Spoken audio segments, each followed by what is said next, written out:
This is online classes from राष्ट्रीय international school. Today I will teach you Hindi subject और हिंदी में हम करेंगे आज व्याकरण गरिमा.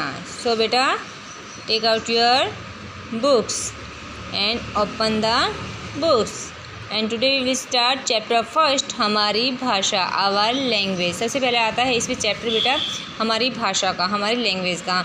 हम लैंग्वेज कौन कौन सी बोलते हैं या अदर प्राणीज या अदर पर्सन लैंग्वेज को किस तरीके से बोलते हैं, हम उनकी भाषा को कैसे समझते हैं, उनकी भाषा को क्या बोलते हैं. हम जहाँ भी अलग अलग स्टेट में जाएंगे वहाँ अलग अलग तरीके की भाषाएं होती हैं.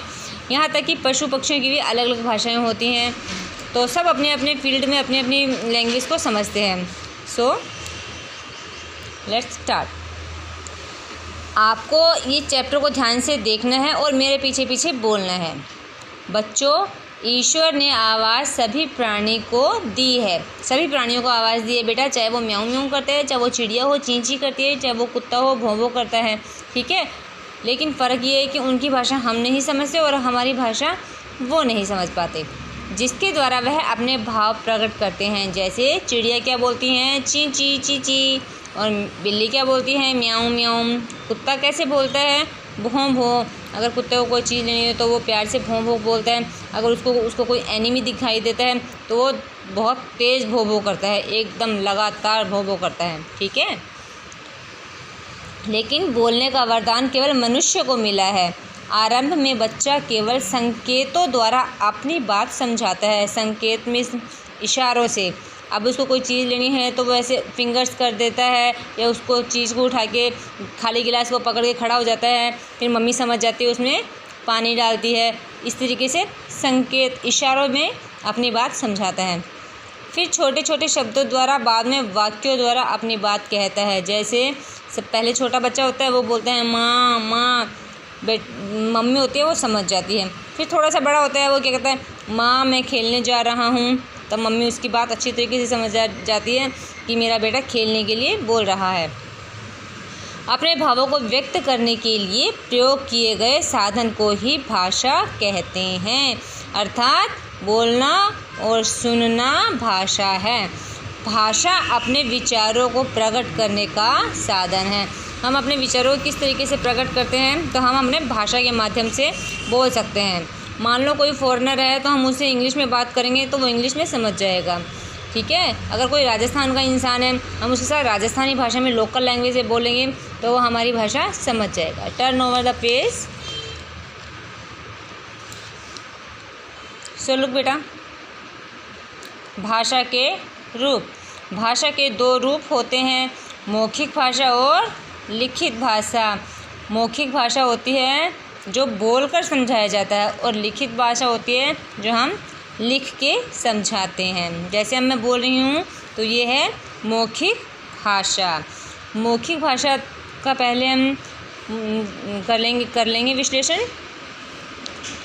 देखो आपको यहाँ दो चित्र दिखाई दे रहे हैं, ये तो है मौखिक भाषा का और ये है लिखित भाषा का. तो पहले चित्र में अध्यापिका छात्रों को बोलकर पाठ समझाने की बात कर रही है. जब हम अपने विचार बोलकर दूसरों तक पहुंचाते हैं और दूसरा व्यक्ति सुनकर समझता है तो वह भाषा का मौखिक रूप कहलाता है.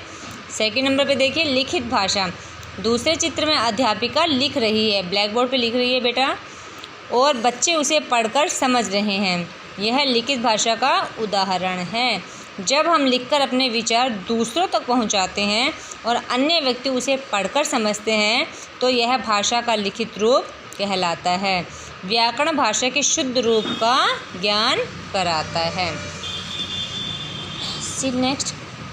बच्चों, पशु पक्षियों द्वारा निकाली गई आवाज़ों को हम समझ नहीं पाते हैं, इसलिए ये भाषा नहीं बोलियां हैं. आइए जाने कौन कैसे बोलता है. अब जैसे बेटा बकरी है, मैं ऐसे पूछूँ कि बकरी कैसे बोलती है तो आप बोलोगे मैं ऐसे बोलती हैं. गाय कैसे बोलती है, बाँ बाँ ऐसे बोलती है. कौवा कैसे बोलता है, काँव काँव. मेंढक कैसे बोलता है, टर टर. और तोता कैसे बोलता है, टें टें, है ना. और कोयल कैसे बोलती है, कुहू कुहू.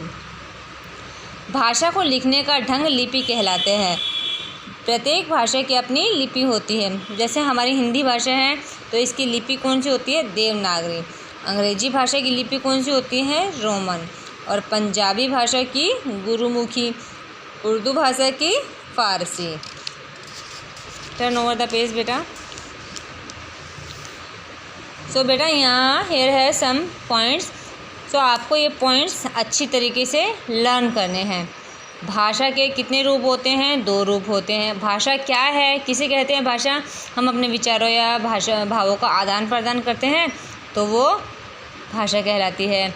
जो बात हम दूसरों तक बोलकर पहुंचाते हैं वो मौखिक, और जो लिखकर उसे लिखित भाषा कहते हैं।